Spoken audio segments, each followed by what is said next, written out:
A U.S. general has traveled to western Afghanistan to investigate claims that 6 women and 2 children were killed in a U.S. airstrike. The U.S. coalition said in a statement that the strike on Monday in Herat province killed 50 militants and targeted a leader, but local police say 6 women and 2 children were among the dead. The claims came as U.S. President Barack Obama approved some 17,000 U.S. more troops for Afghanistan. Li Xiang has the story. Civilian casualties seem to be a never-ending part of the war in Afghanistan. Here in Herat, villagers buried what they said was the body of a child killed in Monday's U.S. airstrike. I ask all Afghan nationals to ally against the infidels and fight against them. The Afghan Ministry of Defense condemned the killings, saying they came despite a recent agreement to increase Afghan participation in U.S. missions. U.S. military officials said if non-combatants were killed or injured, the military would take responsibility.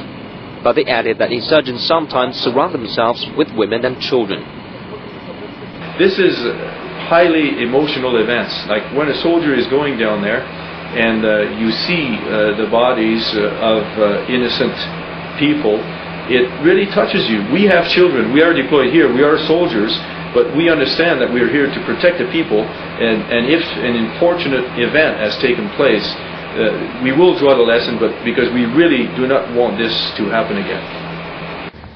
Dan McNorton is the United Nations spokesman in Afghanistan. He says over 2,100 civilian casualties were recorded in the war-torn country last year.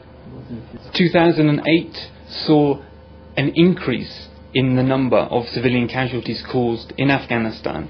2008, unfortunately, was the worst year for civilian casualties, and the impact that the armed conflict is having on Afghanistan and its people is certainly marked, and something that the United Nations is very concerned about.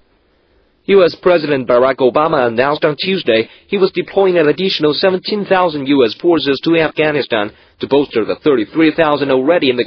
But the plan also increases the chances that more civilians could be killed. Li Xiang, CCTV.